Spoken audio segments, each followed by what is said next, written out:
10 years ago, saving money felt possible. Work hard, spend less than you earn, save the rest. And slowly, your savings grew. But today, something strange has happened. Millions of people are doing everything right. They work full time, they avoid luxuries, they try to budget. Yet somehow, their savings account barely moves. So the question is, did people suddenly become bad with money? Or did something in the system change? On the surface, nothing looks broken. People still have jobs, paychecks still arrive, banks still offer savings accounts. But despite all of that, saving money feels harder than ever. In fact, nearly 40% of Americans cannot cover a $400 emergency expense without borrowing money. So what exactly is happening? Why does it feel like no matter how hard people try, they just can't get ahead? Because the truth is, the problem may not be your discipline. It may not even be your income. The real reason saving money feels impossible today is hidden inside how the modern economy actually works. And once you see it, you may never look at money the same way again. For most of modern history, saving money followed a simple formula. You earned income, you spent part of it, and whatever remained became savings. But here's the key difference. That money didn't just sit there, it grew. Banks paid meaningful interest. In the 1980s, savings accounts often paid 8% to 12% interest. Money sitting in the bank could double over time. Saving wasn't just responsible, it was rewarding.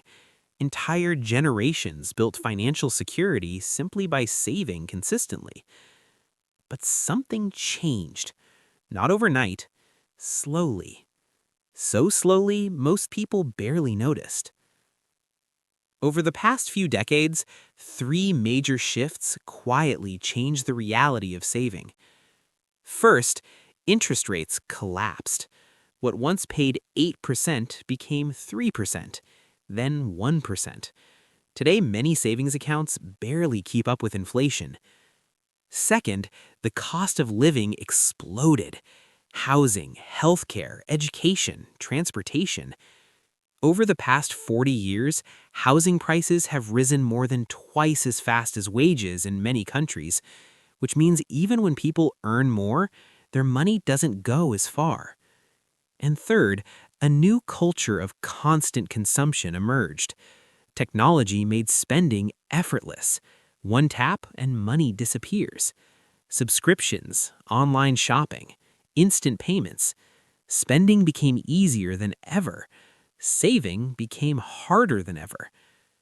This created a strange situation. Many people are doing exactly what they were taught. They work full time, they budget, they try to save. Yet the numbers never seem to cooperate. Every time income increases, expenses follow. Every time money is saved, something unexpected happens. Rent increases, medical bills appear, groceries get more expensive. Saving starts to feel like running on a treadmill, moving constantly but going nowhere. But here's where it gets even interesting. Because the biggest reason saving money feels impossible today is not just inflation, and it's not just spending habits. It's something deeper, something built directly into the structure of the modern economy.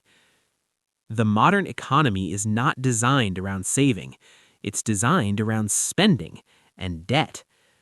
Economic growth depends on people buying things. Businesses grow when customers spend. Governments collect taxes when money moves. Banks profit when money is borrowed. In fact, much of the global financial system relies on consumption continuing indefinitely. And when people save too much, the economy actually slows down. This creates a subtle pressure. The system quietly encourages spending. Advertisements everywhere, easy credit, buy now, pay later, low interest on savings. Every part of the system gently nudges people toward one behavior: spend today instead of saving for tomorrow. And today, that pressure is stronger than ever. Social media constantly shows lifestyles that feel just within reach. Online stores make purchases effortless, and inflation quietly erodes the value of money sitting still. So people experience a strange contradiction. They know saving is important, but the environment around them makes it harder every year. This isn't just about discipline, it's about the system people are navigating.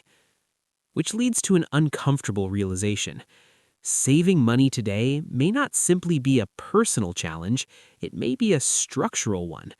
Because when an entire economy depends on spending, saving will always feel like swimming upstream.